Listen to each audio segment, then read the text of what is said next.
Office இது டே 32 of தினம் ஒரு வீடியோ சேலஞ்சில். இன்றைக்கி சண்டே எதுமா காலையில் எழுந்துச்சுன்னு நல்ல பையனாக பல்லு வலிக்கிட்டேன். அதுக்கப்புறமா ஒருத்தனை பார்த்தேன், வேறு யாரும் நம்ம கேட்டல் பிராண்ட் நம்பர் தான், செடியில் ஏறிட்டு இருந்தான்.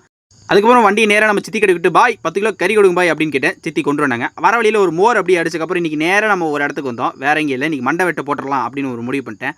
ஏன்னா எல்லாருமே முடிய வெட்டான்னு சொல்லிட்டு இருந்தீங்க.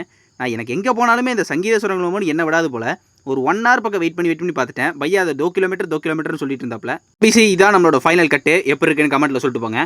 அதுக்கப்புறமா மதிய வேலையை முடிச்சக்கப்புறம் எங்கள் அம்மா கிட்ட வெயிலுக்கு எதமா ஜூஸ் கேட்டேன், கொடுத்தாங்க. அதுக்கப்புறம் ஒரு வேலையும் கொடுத்தாங்க, வீடை கூட்டி முடியல அப்படின்னு ஒரு வேலை தான். நானும் எடுத்து வரட்டுன்னு கூட்ட ஆரம்பிச்சிட்டேன். அதுக்கப்புறமா இன்னைக்கு ப்ராக்டிஸ் ஷூட்டாக நம்ம தங்கச்சி வச்சு ஒரு ஷூட்டாக பண்ணோம். அப்படியே அந்த ஷூட்டை எவ்வளோ சீக்கிரம் முடிச்சிட்ட அடுத்த செகண்டே பொலன்னு ஊற்ற ஆரம்பிச்சிட்டேன். வேறு யாரும் இல்லை, நம்ம மலை தான். எப்போ வரான் எப்படி போகிறான்னு யாருக்குமே தெரிய மாட்டேங்குது சார். வரான், அடிக்கிறான், போகிறான், ரிப்பீட் சார். அதுக்கப்புறமா இரவு நேரத்தில் நம்ம டிவியில் தலப்படத்தை பார்த்தோம். எனக்கு அந்த ஃபுட்டேஜ் கிடைக்கலாம், நல்லா நேற்றுக்கு எடுத்த ஃபுட்டேஜ் வச்சுட்டேன். மறக்காமல் அந்த ஃபாலோ சப்ஸ்கிரைப் பண்ண ஒரு தட்டிட்டு போயிருங்கடா நிபீஸ்.